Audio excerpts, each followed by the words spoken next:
The strike came with a flash of precision, and death followed in the very next second. He was gone, the most elite killer in Asia. This was Gon's final mission for the organization, and as long as he completed this job exactly as ordered, he would be free to walk away and live like a normal man. While the two sides were still inside making the deal, Gon forced his way in with a gun pressed against a bodyguard. In the blink of an eye, Gon had taken out every foreign gang member in the room. At that moment, the bullets in his gun happened to run out, and looking at the terror in the target's eyes, Gon calmly reloaded a fresh magazine, then finished him without a word. After confirming the target's identity, Gon successfully got hold of the computer, but just then, a strange noise suddenly came from outside the door, and he instinctively raised his hand and fired, emptying all the remaining bullets. Only after the sound behind the door stopped did Gon carefully step forward to check. But the moment he pushed the door open, he froze on the spot. The person behind the door was not an enemy at all, but a little girl in a white dress. She had been struck in the chest, and before long, she collapsed to the floor and never breathed again. The sight hit Gon like a bolt of lightning. After all his years in this line of work, he had never harmed a minor. Yet on this final mission, he had made the worst mistake of his life. The crushing weight of guilt left him unable to breathe, and he began drowning himself in alcohol day after day just to numb the pain. He thought the mission was over and that he had already broken free from the organization, but to his surprise, the organization sent people to find him again that very day. But as a top-tier professional killer, even in the middle of mental collapse, Gon still kept up his guard out of instinct. Fortunately, one cut the wire with a pair of pliers, and only then were the others able to enter the house safely. His good brother Chaos wanted to wake Gon up by splashing him with cold water, but after Gon came to, his mind was still completely clouded. Alvaro, standing nearby, could not take it anymore, so he shoved Chaos aside and started pounding on Gon. Rather than trying to snap Gon back to his senses, it looked more like he was seizing the chance to settle an old score, because the two of them had never gotten along inside the organization. After that, the group returned to the base together. The reason Daiban had called Gon back was because the last mission had actually failed. The financial account file was nowhere to be found on the computer Gon had brought back. It turned out there was a businessman in Korea named John Lee who had long been responsible for laundering money for Daiban, and he controlled an enormous amount of illegal funds. And the target Gon had killed, Ha Yun-gak, was John Lee's finance director. Not long ago, Ha Yun-gak had stolen John Lee's money laundering account and planned to sell it to the Russian mob, which was what led to Gon's so-called final mission. But now Ha Yun-gak was dead, and the account file had still not been recovered. Daiban ordered Gon to continue the mission no matter what. Before the deal, Ha Yun-gak had sent emails to 3 people. 2 of them were his subordinates, and the other was his wife, Mo Ji-eun. Daiban had already sent people to deal with the 2 subordinates, so Gon's only remaining target was Mo Ji-eun. But that was something Gon could not accept so easily, because the girl he had killed by mistake was none other than the daughter of Ha Yun-gak and Mo Ji-eun. But clearly, this was exactly how Daiban had planned it. When Gon saw Alvaro gloating nearby, his anger exploded instantly. He grabbed a chopstick and drove it straight through Alvaro's palm. If you ever break into my home again, I'll kill you. Early the next morning, Gon flew to Korea. The one who came to pick him up at the airport was John Lee's right-hand man, Byun. Byun took Gon to a temporary safe house and prepared a car and weapons for him. After that, Gon began following Mo Ji-eun, and when she let her guard down, he planted a listening device in her phone and secretly monitored everything she did. At the same time, John Lee also arranged for people to keep Mo Ji-eun's office under constant surveillance. But after several days passed, Mo Ji-eun did nothing unusual beyond going to work as usual and spending the rest of her time at the hospital taking care of her sick mother. During that time, the police also questioned her, but she knew nothing about her husband's situation. Even though Gon sneaked into Mo Ji-eun's house many times to search it, he still found no clue related to the account. Meanwhile, the assassins tracking the 2 subordinates also came up empty-handed. just when the whereabouts of the account file seemed completely lost. John Lee suddenly made a new discovery that day. An IP address had just logged into the laundering account. He rushed back to the company to trace where the address came from, only to discover that it had come from Mo Jaeon's office computer. It turned out that earlier that same morning, Mo Jaeon had been notified to come to the police station and collect the belongings left behind by her husband and daughter. Among her daughter's things was a cartoon U-disc charm attached to the phone. It was the first time Mo Jaeon had seen it, and at the login screen, she tried entering her daughter's birthday, never expecting it to actually unlock. Inside were many old photos of her daughter, and without thinking much of it, Mo Jaeon unplugged the U-disc and went home. But what she did not know was that the moment she logged in, the U-disc automatically downloaded a hidden file, and that file was the exact laundering account Ha Yun-gak had stolen. The moment Byun learned what had happened, he immediately called Gon and told him to kill Mo Jaeon and retrieve the U-disc. As for himself, he went with another assassin to clean up those two now useless subordinates. 너 누구야? 아이 뭐 부끄럽게 물어봐 씨발놈아 Everything should have ended perfectly, but at the critical moment, Gon suddenly showed mercy. He carried his gun to Mo Jaeon's house, only to find her kneeling in front of the television, watching videos of her daughter and crying as if her heart were breaking apart. For a moment, Gon could not bring himself to do it. He quietly stepped back into the girl's room, and as he watched the images projected across the ceiling, every smile and every expression on the little girl's face pulled at his heart. Because of his mistake, this mother and daughter, who had once lived such a happy life, had been pushed into a bottomless darkness. But as a professional killer, many things were never truly his choice. After a fierce struggle inside his own mind, Gon still decided to carry out the final mission, but when he rushed downstairs with fierce determination, he found that Mo Jaeon had already taken a large number of sleeping pills and was lying weakly on the sofa, barely holding on. That scene instantly dragged Gon back into the memories of his own childhood. When he was 8 years old, his mother, crushed by debt and trapped in drug addiction,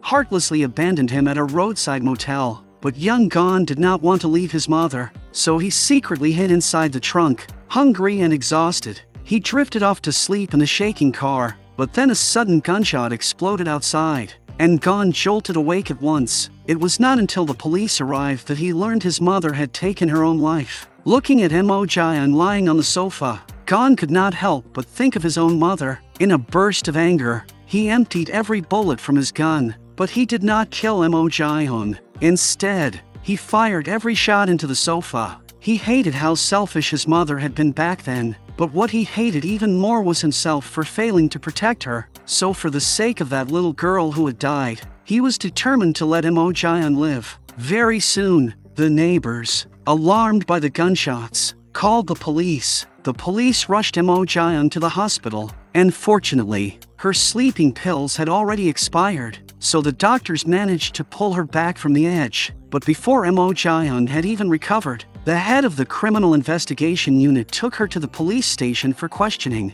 because the police had already discovered that her husband, Ha Yun-gak, had been involved in money laundering, and because his two subordinates had been killed the previous night. The captain wanted Mo Jaeon to tell them everything she knew. Faced with the captain's relentless pressure, the completely clueless Mo Jaeon suffered an emotional breakdown on the spot, fainted, and was sent back to the hospital once again. Meanwhile, the moment John Lee heard the news, he flew into a furious rage. He gave Byun a brutal beating for failing the job and ordered him to get the U-disc back no matter what. Byun immediately sent an assassin disguised as a doctor, had the power cut, and secretly slipped into the hospital. After entering the hospital room, the assassin spotted the U-disc charm hanging from Mo Jaeon's phone and instantly confirmed that he had found the right target. Just then, a policewoman suddenly burst into the room. Seeing that, the assassin made his move without hesitation and ended the unlucky officer with a single strike. At the sight of this, Mo Jaeon panicked and rushed into the bathroom, desperately pulling on the door with both hands to keep it shut, but she was clearly not strong enough. and the killer was just about to force the door open. At the critical moment, Gon arrived just in time and threw himself into a brutal fight with the assassin. It turned out he had been protecting Mo Jian in secret the entire time. After a fierce hand-to-hand fight, Gon used a bedsheet as a distraction, then landed a spinning kick that sent the assassin flying out the door. Realizing things had gone wrong, the assassin turned and ran, and Gon was about to chase after him. But at that moment, a police officer blocked his way. By the time Gon fought his way outside, the assassin had already ditched his coat and disappeared into the crowd. In order to force the man out into the open, Gon grabbed a gas canister hose from a street stall, taped a lighter onto it, then gave it a hard cut to pierce the canister, lit the lighter, and jammed a coin into the spark wheel. Just like that, a crude bomb was made. After waiting a few seconds, the canister exploded inside a trash bin, and terrified pedestrians all dropped to the ground. While only one man in white took off running, Gon immediately went after him.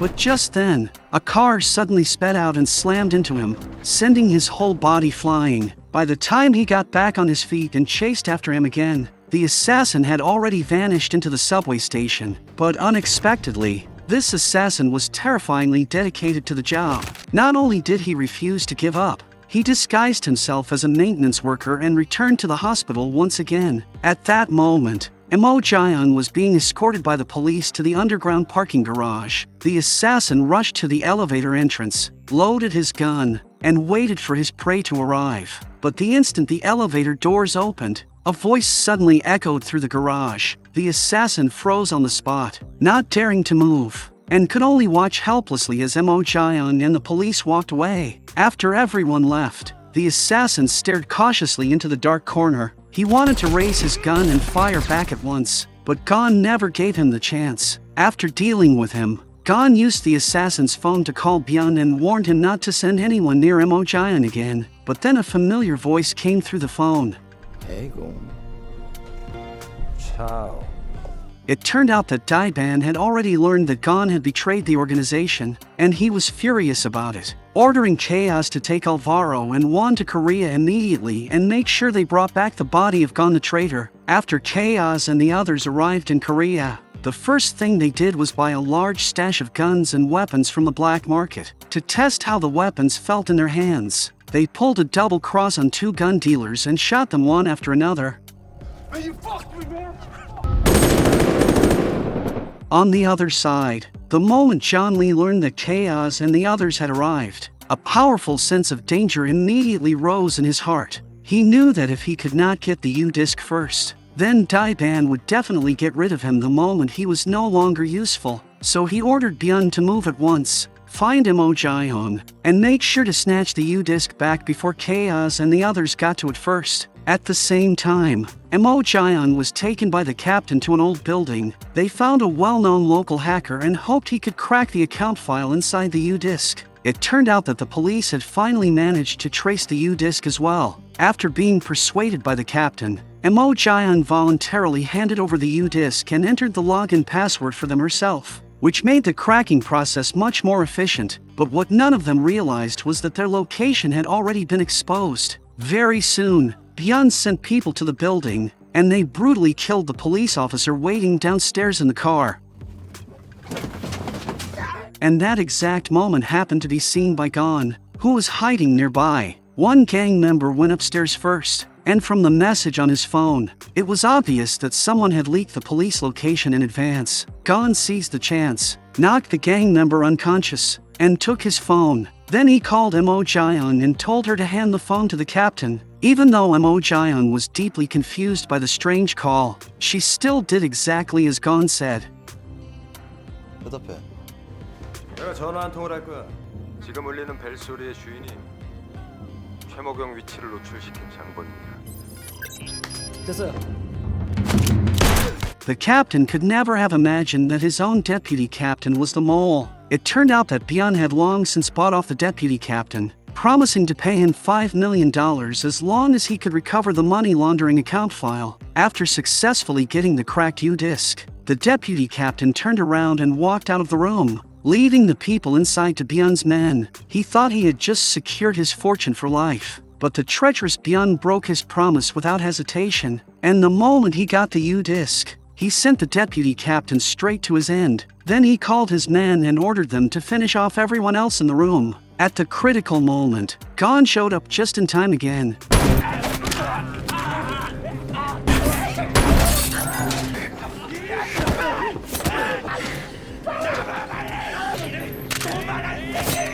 With his astonishing knife skills, the thugs were quickly left unable to fight. Seeing Imojion trembling behind the door, Gon told her that he was the one who had called just now. But just as he was about to walk over, someone outside suddenly opened fire into the room, and the thugs on the floor were instantly riddled with bullets. Luckily, Gon reacted in time and narrowly escaped death, and the one firing was none other than one of Daiban's men. He quickly reloaded his gun, then began picking off every living person inside the room. One thug refused to sit there and wait to die, so he rushed outside holding a frying pan, but he was quickly blasted right back in with a single shot. Then Alvaro, fully armed, walked into the room, and at a glance, he spotted Imojion hiding in the corner. Just as he was about to raise his gun, Gon seized the moment, lunged out, and emptied every bullet in his weapon in one burst. Right after that, he rushed forward and leaped into the air, slamming his knee hard into Alvaro and smashing him against the wall,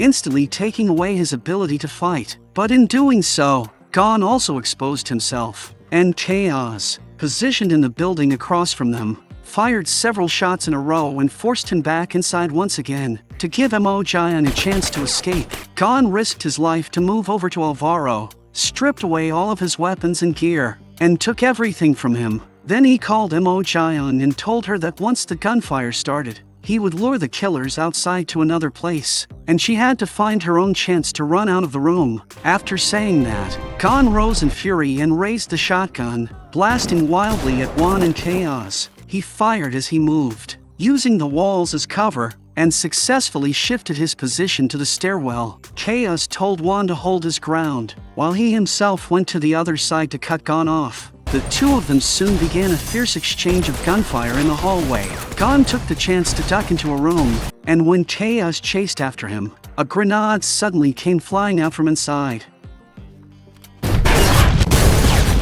As the grenade exploded violently, Gon used the moment to jump out of the building and escape. But at the critical second, Chaos grabbed hold of him. As a brother who had once faced life and death beside him, Chaos demanded to know why Gon was doing this. Gon let out a bitter smile and said only one sentence: he was tired. Then he twisted Chaos' arm, flipped himself down, landed on the ground, and ran for his life. At that moment, Juan also caught up, and even though he opened fire on Gon with a long gun, Gon still managed to avoid every bullet and finally escaped the scene alive. But just when he thought Imojion had already made it out safely, to his surprise, she was intercepted halfway by the recovered Alvaro. Chaos called Gon and told him to come to John Lee's company at 8 that night. Otherwise Imojion would die for sure. Gon knew very well that if he went there, he would almost certainly be walking into death. But the moment he thought of the little girl who had died because of his mistake, the guilt in his heart cut into him like a blade. He decided that even if it cost him his life, he would still save Imojion. Before setting out, he deliberately called the police and claimed that he was a terrorist who was about to carry out 2 bomb attacks in the city. And to make the police believe him, he intentionally blew up an abandoned building where no one was living. Then he told the police that the next target would be John Lee's office building. Very soon, the police sent in special forces and sealed off John Lee's building to prevent the bomb from being triggered through communication devices. They specially brought in a radio jamming vehicle and cut off all nearby communications. That instantly caused the surveillance room inside the building to lose all signal. The moment he saw what was happening, John Lee panicked at once. He hurriedly took Byun to the main control room and used the only wired network device to quickly transfer the money from the laundering accounts. At the same time, Chaos ordered that only one elevator be left running, while all the others were locked down, as they quietly waited for Gon to show up. But what they did not know was that Gon had already slipped into the building in secret and was now hiding inside the elevator shaft. When Juan stepped out of the elevator, Chaos also sensed that something was wrong. He told Juan not to make a sound. Then, under his command, the three of them opened fire wildly at the top of the elevator. After making sure there was no sound above, Alvaro went up to check the situation, but by then, Gon had already disappeared without a trace. The three of them had no choice but to split up and search through the building. Very soon, Alvaro spotted Gon, but Gon moved far too fast, and Alvaro simply could not lock onto him. After toying with Alvaro by using the sound system, Gon finally showed himself and issued a one-on-one challenge. Alvaro gave a slight smile when he heard that, because he had wanted revenge ever since his hand was pierced last time, and he agreed without hesitation. Consumed by anger, he launched the first attack, grabbed Gon, and slammed straight into him with brute force. Then the two of them began fighting hand-to-hand with nothing but their fists. But right in the middle of their struggle, one came rushing over in the elevator after hearing the commotion. The moment Gon saw him, he immediately raised his gun and forced him back. Not realizing what was happening, Juan fired back wildly, and every single bullet ended up hitting Alvaro. By the time one stepped out, Alvaro had already stopped breathing. Meanwhile, on the other side, the unguarded Mo Jiang secretly managed to unlock her handcuffs. By accident, she walked into John Lee's office and discovered that documents related to the money laundering accounts were being printed out inside. It turned out that through the internal line, the control room was directly connected to John Lee's computer, and everything he was doing had been synced over. Seeing this, Mo Jiang tried entering the password for the U-Disk, and to her surprise, she actually got into the account. Without hesitation, she applied for account management authority and canceled every one of John Lee's ongoing operations. The moment the money that had been transferring out suddenly started flowing back, John Lee panicked on the spot. He had no idea what had happened, but if those enormous funds vanished into thin air and Daiban found out, he knew he would not be spared. In his panic, he decided that running was his only option, but that instantly filled Byun with rage. He had served John Lee like a dog for so many years, only to end up with nothing at all and still be left in danger. At that point, he figured he had nothing left to lose. In a burst of fury, he turned on John Lee and ended him on the spot. Meanwhile, Juan followed the trail of blood and found Gon. Although he was careful enough to avoid the explosive trap at the door, he still failed to avoid the second surprise Gon had prepared for him.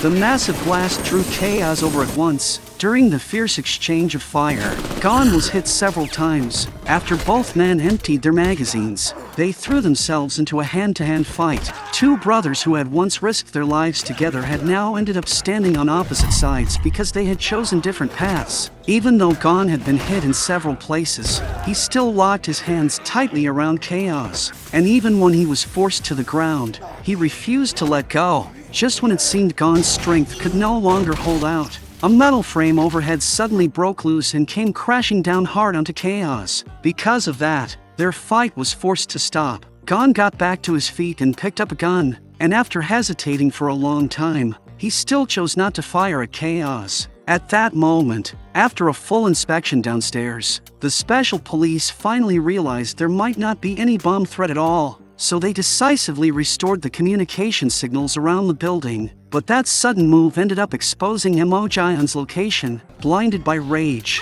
Byun dragged her outside and beat her brutally, pouring all of his anger and bitterness onto her. Just as he tore at her clothes and was about to go even further, Mo Jian struggled to reach the dagger on the ground and drove it straight into Byun's neck. Blood burst out in an instant. In the end, Byun still fell at the hands of a woman. Watching this through the surveillance monitors, Gon finally let out a breath of relief. But just then, the walkie-talkie in his hands suddenly came to life, and Chaos told Gon that everything had happened because of that woman, and now he was going to kill her. He said that once everything was over, the two brothers could go back and drink together again. After saying that, he picked up his gun and headed downstairs. At that moment, Gon knew he no longer had the strength to stop Chaos. Fortunately, there was a walkie-talkie right beside Mo Jian, so he immediately warned her that someone was coming downstairs to kill her, and that this man was the one who had taken her daughter's life. If she wanted revenge, she should pick up the gun on the ground and wait for the elevator doors to open, then shoot the man who came out. The moment Mo Jian heard that, a surge of hatred rose inside her. and she clutched the gun tightly in her hands. But when the elevator doors opened, the person who came out was not Chaos. It turned out that Gon had taken the elevator down first and used his own life to bring himself final release. Looking at his brother barely holding on, Chaos' hatred toward Imojion reached its peak, but just as he was about to kill her, Gon grabbed tightly onto the corner of his clothes, and that made Chaos stop. As the elevator doors slowly closed, Gon's consciousness gradually began to fade. In that moment, his memories suddenly returned to his childhood, when his mother used to take him to the bathhouse, and that was the warmest place in all his memories. As the clear blue sky outside the window slowly darkened, time returned to the present once again. Gon sat alone in the broken-down bathhouse, and for the first time in his life, this man who had always seemed so tough cried until he completely broke down. Maybe in another world, he could finally see his mother again. And with that, the film comes to an end. Alright, I will see you in the next episode.